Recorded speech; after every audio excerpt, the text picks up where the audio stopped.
क्या आपने कभी सोचा है कि जब हम सुबह सुबह गंगा जल या साधारण जल लेकर आकाश की ओर उठाते हैं और उसे धीरे धीरे धरती पर अर्पित करते हैं तो क्यों दिल को अजीब सी शांति महसूस होती है? यह सिर्फ एक परंपरा भर है या फिर इसमें कोई ऐसा रहस्य छुपा है जो हमारी आत्मा और हमारे पितरों तक सीधा पहुंचता है?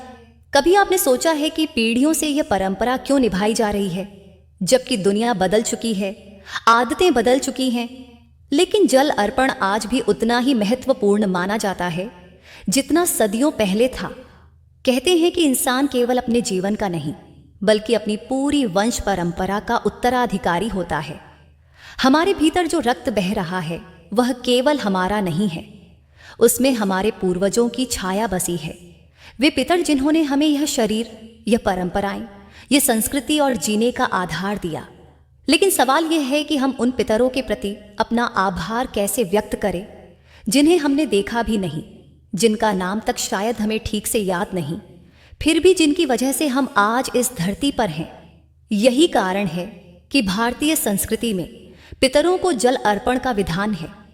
ये केवल एक कर्मकांड नहीं बल्कि हमारी आत्मा की गहराई से जुड़ी हुई एक भावनात्मक कड़ी है।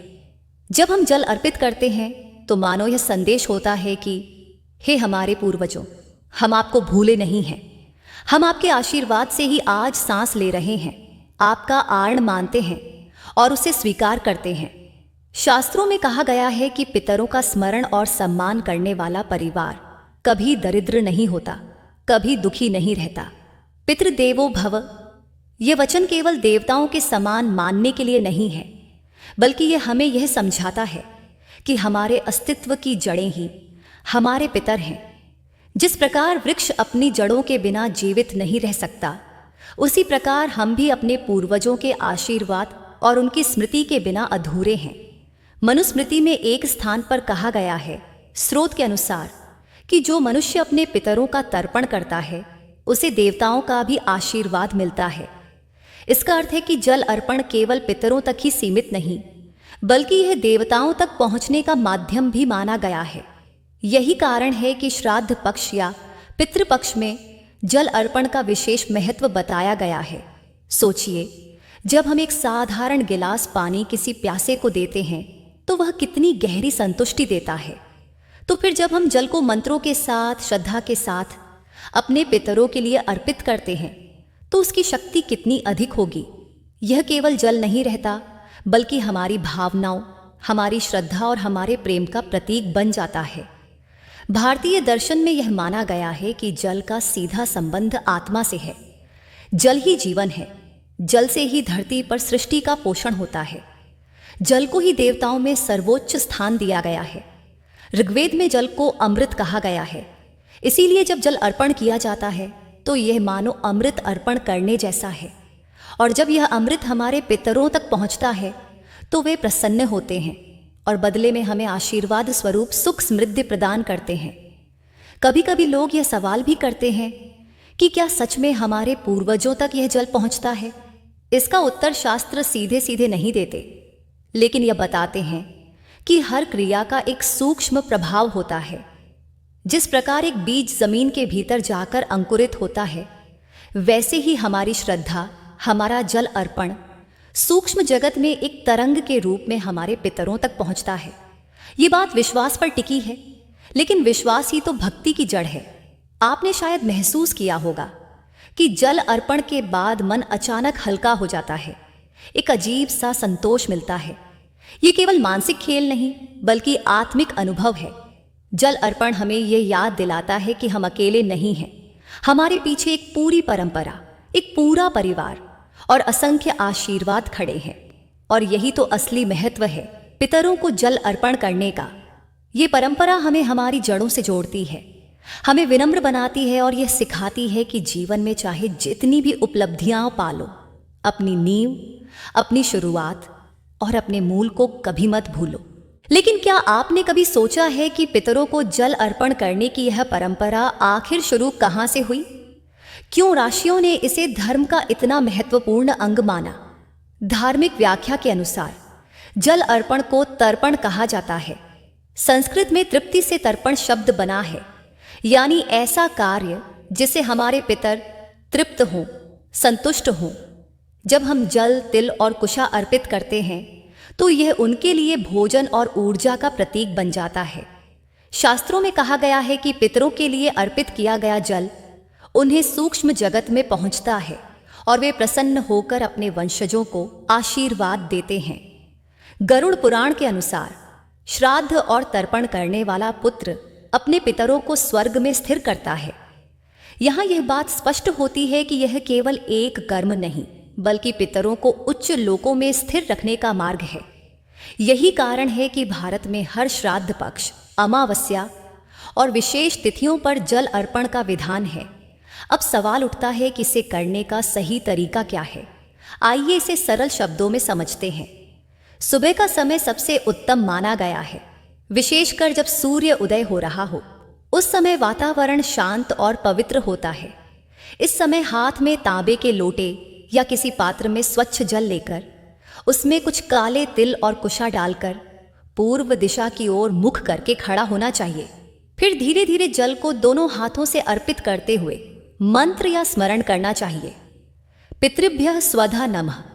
एडिटर नोट, यहाँ विजुअल्स में दिखाइए हाथों से जल धीरे धीरे धरती पर अर्पित करते हुए पास में कुशा और तिल रखे हुए।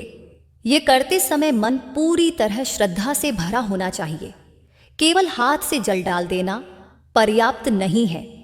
असली तर्पण तब होता है जब हमारे हृदय में अपने पितरों के लिए कृतज्ञता की भावना जागृत होती है।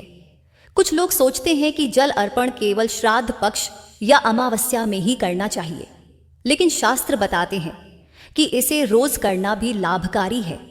हाँ, विशेष महत्व पितृपक्ष, अमावस्या और सूर्य ग्रहण के समय का होता है। ध्यान रखने योग्य कुछ बातें हैं। जल हमेशा शुद्ध और पवित्र होना चाहिए, पात्र स्वच्छ होना चाहिए और अर्पण करते समय मन विचलित नहीं होना चाहिए। यदि घर में कोई भी यह कार्य कर ले तो भी यह पितरों को प्रसन्न करता है, और यदि पुत्र न हो तो पुत्री, पत्नी या परिवार का कोई भी सदस्य इसे कर सकता है। लेकिन क्या आपने कभी सुना है कि एक साधारण जल अर्पण ने किसी आत्मा की मुक्ति का मार्ग बना दिया हो?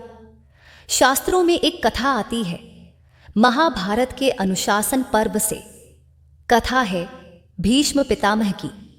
जब भीष्म बाणों की शैया पर पड़े थे और श्री कृष्ण स्वयं उन्हें उपदेश दे रहे थे, तब उन्होंने युधिष्ठिर से कहा था, पुत्र, मनुष्य को अपने पितरों का तर्पण अवश्य करना चाहिए, क्योंकि पितरों को तृप्त करने वाला मनुष्य कभी अकाल मृत्यु का शिकार नहीं होता और उसका वंश कभी क्षीण नहीं होता।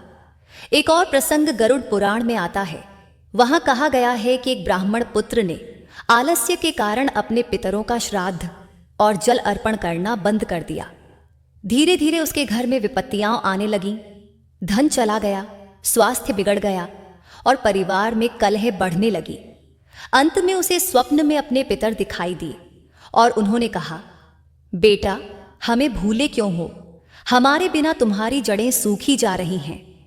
अगली ही सुबह से उस ब्राह्मण ने श्रद्धा से तर्पण शुरू किया और धीरे धीरे उसका जीवन फिर से संतुलित होने लगा।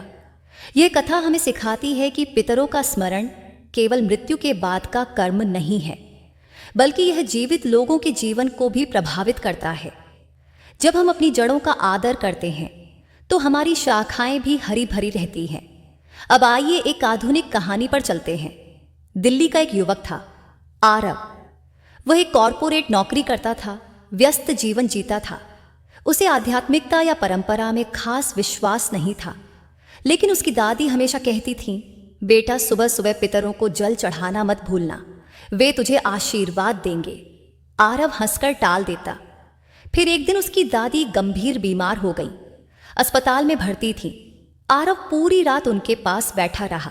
दादी ने धीमी आवाज में कहा, बेटा, तू भले ही यह न मानता हो, पर जब मैं नहीं रहूंगी तब एक बार मेरे लिए जल अर्पण करना। कुछ महीनों बाद दादी का निधन हो गया। आरव टूट गया। वह एक दिन सुबह सुबह अपनी दादी की याद में छत पर गया, हाथ में पानी लिया और धीरे धीरे सूरज की ओर मुख करके अर्पण किया। उस पल उसने पहली बार महसूस किया कि जल धरती पर गिरते ही दिल का बोझ हल्का हो गया, जैसे उसकी दादी वहां कहीं खड़ी हो और मुस्कुरा रही हो। उस दिन के बाद से आरव रोज जल अर्पण करने लगा।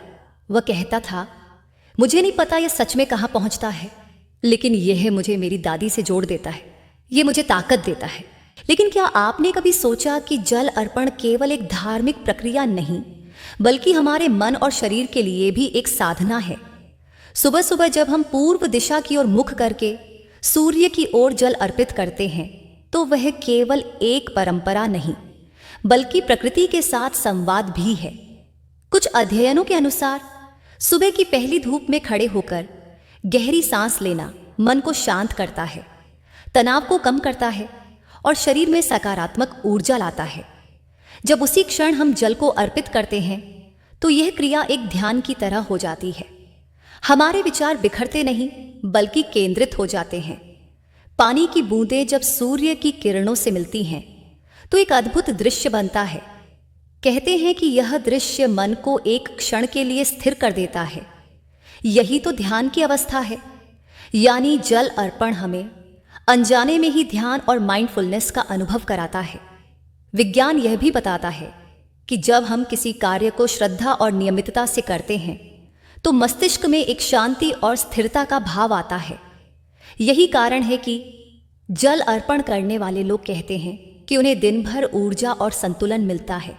अब सोचिए, ये परंपरा कितनी अद्भुत है। एक तरफ ये हमें पितरों से जोड़ती है और दूसरी ओर ये हमारे अपने मन और शरीर को भी स्वस्थ करती है। लेकिन इसका गूढ़ अर्थ इससे भी गहरा है। जल अर्पण हमें केवल धार्मिकता या शांति नहीं देता, ये हमें जीवन के मूल्यों की याद दिलाता है। पहला मूल्य है कृतज्ञता। जब हम पितरों को स्मरण करते हैं, तो यह मानते हैं कि आज जो कुछ हम हैं, वह हमारे अकेले का नहीं है। ये कई पीढ़ियों के परिश्रम, संस्कार और आशीर्वाद का परिणाम है। कृतज्ञता से मन विनम्र बनता है और विनम्रता ही मनुष्य का सबसे बड़ा आभूषण है। दूसरा मूल्य है जड़ों से जुड़ाव। आज की तेज रफ्तार दुनिया में इंसान अपनी परंपराओं और परिवार की नींव को भूलने लगा है। लेकिन जल अर्पण हमें हर सुबह यह याद दिलाता है कि हम पेड़ की तरह हैं, हमारी जड़ें हमारे पितर हैं। जड़ों से जुड़े रहेंगे तो जीवन में आंधी पानी झेलकर भी खड़े रह पाएंगे। तीसरा मूल्य है सामाजिक एकता। जब परिवार मिलकर श्राद्ध और तर्पण करता है, तो यह केवल एक व्यक्ति का काम नहीं होता, बल्कि पूरा घर उस क्षण में एक हो जाता है। सब एक ही भावना में बंध जाते हैं। यही तो भारतीय संस्कृति की ताकत है, सामूहिकता। और सबसे बड़ा मूल्य है अनित्य का बोध। जल अर्पण हमें याद दिलाता है कि जीवन क्षण भंगुर है। जैसे जल धरती पर गिरते ही बह जाता है, वैसे ही जीवन भी बह रहा है। यह समझ हमें जीवन को और ज्यादा मूल्यवान बनाने की प्रेरणा देती है। तो देखा आपने, जल अर्पण केवल कर्मकांड नहीं है, ये हमारे लिए एक दर्पण है, जिसमें हम अपनी आत्मा को, अपनी परंपरा को और अपने जीवन मूल्यों को देख सकते हैं। लेकिन क्या आप जानते हैं कि जल अर्पण से जुड़ी एक कम जानी हुई बात भी है। शास्त्रों में वर्णन मिलता है कि यदि कोई व्यक्ति पितरों को जल अर्पण करता है और साथ ही साथ गौ माता या किसी पक्षी को भी जल पिलाता है, तो उसका पुण्य कई गुना बढ़ जाता है। कुछ परंपराओं में यह भी कहा गया है कि जब हम जल अर्पण करते हैं और उस जल से धरती की घास या वृक्ष सींचे जाते हैं, तो वह पितरों की तृप्ति का माध्यम बनते हैं। यानी प्रकृति और पितरों का यह संबंध बहुत गहरा है। ये केवल पूर्वजों का सम्मान ही नहीं, बल्कि धरती माता की सेवा भी है। अब जरा सोचिए, ये परंपरा कितनी अद्भुत है। एक ओर ये हमें हमारे पितरों से जोड़ती है और दूसरी ओर हमें प्रकृति से भी जोड़ देती है। तो अब आइए इस पूरी चर्चा को एक भावनात्मक निष्कर्ष पर ले चले। जब हम पितरों को जल अर्पित करते हैं, तो वास्तव में हम केवल उनके लिए ही नहीं, बल्कि अपने लिए भी करते हैं। ये एक संवाद है भूतकाल, वर्तमान और भविष्य के बीच। हम अपने पितरों को याद करके अपनी नींव को मजबूत करते हैं, वर्तमान में जीते हुए उनका आशीर्वाद पाते हैं और आने वाली पीढ़ियों के लिए एक परंपरा छोड़ जाते हैं। कल्पना कीजिए, जैसे आज आप अपने बच्चों के सामने यह जल अर्पण करते हैं, वे आपको देखकर सीखेंगे और कल वही आपके पितरों का स्मरण करेंगे। ये परंपरा एक अनंत श्रृंखला है जो पीढ़ी दर पीढ़ी चलती रहती है। कृतज्ञता, श्रद्धा और आशीर्वाद, यही इस प्रक्रिया का सार है। पितरों को जल अर्पण करना हमें यह याद दिलाता है कि जीवन केवल हमारी कमाई या उपलब्धियों का नाम नहीं है, बल्कि यह एक यात्रा है जिसमें हमारे साथ हमारे पूर्वज भी चलते हैं। तो अगली बार जब आप सुबह सुबह जल अर्पण करें तो केवल जल न डालें, उस क्षण अपने पितरों को मन से याद करें, उन्हें धन्यवाद कहें और महसूस करें कि उनका आशीर्वाद आपके चारों ओर फैला हुआ है। प्रिय दर्शकों, यदि आपको यह भावनात्मक और आध्यात्मिक यात्रा पसंद आई हो तो इसे दूसरों तक जरूर पहुंचाएं। आपके साझा करने से शायद कोई और अपने पितरों से फिर से जुड़ पाए। और यदि आप चाहते हैं कि ऐसी ही आध्यात्मिक कथाएं और परंपराओं का रहस्य आप तक पहुंचता रहे तो चैनल को जरूर सब्सक्राइब करें। याद रखिए, पितरों का आशीर्वाद हर उस इंसान पर बरसता है जो उन्हें श्रद्धा और कृतज्ञता से स्मरण करता है, और वही आशीर्वाद हमारे जीवन की सबसे बड़ी संपत्ति है।